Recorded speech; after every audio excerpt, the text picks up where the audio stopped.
Finally tonight, as promised, a special comment on Senator John McCain's conclusion that it's not too important when American forces come home from Iraq. Thoughts offered more in sorrow than in anger. For 2 full days now, the senator and his supporters have been outraged at what they see as the subtraction of context from this extraordinary remark. This is, sadly, the excuse of our time for everything. Still, if the senator claims truncation, we will correct that first. A lot of people, Matt Lauer began, now say the surge is working. Anybody who knows the facts on the ground say that, the senator interjected. If it's now working, Senator, Matt continued, do you now have a better estimate of when American forces can come home from Iraq? No, answered McCain. But that's not too important. What's important is the casualties in Iraq. Americans are in South Korea. Americans are in Japan. American troops are in Germany. That's all fine. American casualties and the ability to withdraw. We will be able to withdraw. General Petraeus is going to tell us in July when he thinks we are. But the key to it is we don't want any more Americans in harm's way. And that way they will be safe and serve our country and come home with honor and victory, not in defeat, which is what Senator Obama's proposal would have done. And I'm proud of them, and they're doing a great job, and we are succeeding. And it's fascinating that Senator Obama still doesn't realize it. And there is the context of what Senator McCain said. Well, not quite, Senator. The full context is that the Iraq you see is a figment of your imagination. This is not a war about honor and victory, sir. This is a war you and the president you support and seek to succeed conned this nation into. Yes, sir, you. Of the prospect of war in Iraq, you said, quote, I believe that success will be fairly easy. John McCain, September 24th, 2002. I believe that we can win an overwhelming victory in a very short period of time. John McCain, September 29th, 2002. Of the ouster of Saddam and the Baathists, there's no doubt in my mind that once these people are gone, that we will be welcomed as liberators. John McCain, March 24th, 2003.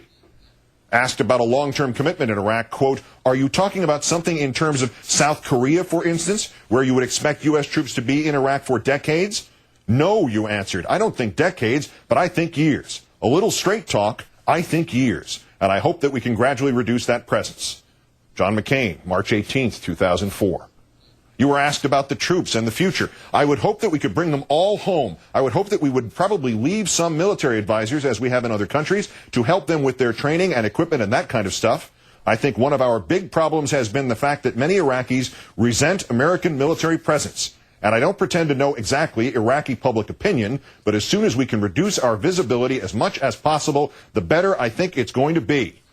John McCain, January 31st, 2005. When a speaker at your town hall 5 months ago referenced the president's forecast that we might stay in Iraq for 50 years, you cut him off. Make it 100. We've been in Japan for 60 years. We've been in South Korea 50 years or so. That would be fine with me. As long as Americans are not being injured or harmed or wounded or killed, that's fine by me. John McCain, January 3rd, 2008.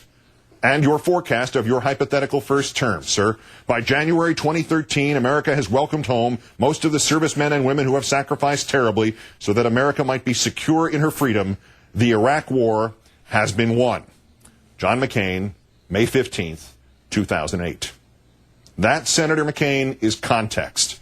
You have attested to a fairly easy success, an overwhelming victory in a very short period of time in which we would be welcomed as liberators, which you assured us would not require our troops stay for decades but merely for years, from which we could bring them all home, since you noted many Iraqis resent American military presence, in which all those troops coming home will also be staying there, not being injured for 100 years, but most will be back by 2013, and the timing of the return of them is not that important. That, Senator McCain, is context. And that, Senator McCain, is madness. The Government Accountability Office just released a study Tuesday that concludes that 1 out of every 10 soldiers sent to Iraq takes with them medical problems severe enough to significantly limit their ability to fight. In 5 years, we have now sent 43,000 of them to war, even though they were already wounded. And when they come home is not that important. Jalal al-Din al-Sagir is a member of the Islamic Supreme Council of Iraq. Ali al-Adib is a member of the rival Dawa political party. They gave a series of interviews last week about the particulars of this country's demand for a status of forces agreement with Iraq, a treaty which Mr. Bush does not intend to show Congress before he signs it. The Iraqi politicians say the treaty demands Iraq's consent to the establishment of nearly double the number of U.S. military bases in Iraq from about 30 to 58, and from temporary to permanent.